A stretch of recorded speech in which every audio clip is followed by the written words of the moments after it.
झारखंड में पहले चरण की वोटिंग खत्म होने के बाद अब दूसरे चरण के लिए प्रचार अभियान युद्ध स्तर पर जारी है।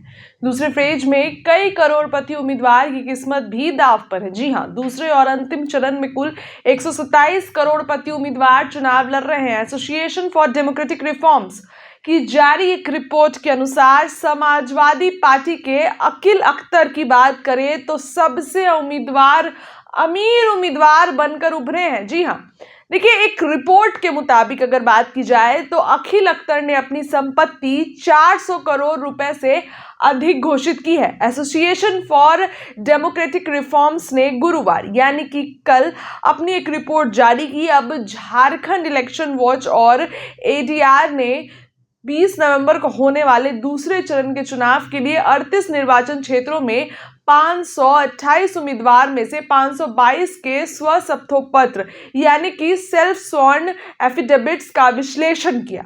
और इस विश्लेषण के बाद जो रिपोर्ट जारी हुई उसमें यह पता चला झारखंड में दूसरे चरण में कितने करोड़पति उम्मीदवार हैं, आपको ये बताते हैं। रिपोर्ट में कहा गया कि 522 उम्मीदवार में से 127 करोड़पति हैं, यानी इनमें करीब 24% करोड़पति हैं, जबकि 148 में से 28% ने अपने खिलाफ आपराधिक मामले घोषित किए हैं। रिपोर्ट में यह भी कहा गया है कि हमारे चुनावों में धनबल की भूमिका इस तथ्य से स्पष्ट है कि सभी प्रमुख राजनीतिक दल अमीर उम्मीदवारों को मैदान में उतारते हैं।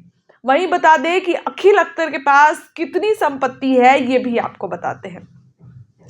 समाजवादी पार्टी के टिकट पर पाकुड़ से चुनाव लड़ रहे अकील अख्तर ने 99.51 लाख रुपए की चल संपत्ति और 402 करोड़ रुपए की अंचल संपत्ति घोषित की है। उनके बाद लगभग 137 करोड़ रुपए की संपत्ति के साथ धनवार से निर्दलीय उम्मीदवार निरंजन राय हैं।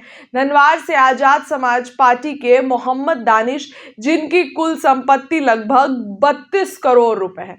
बताते चले आपको कि दूसरे चरण में अब की सबसे कम संपत्ति वाले उम्मीदवार कौन है।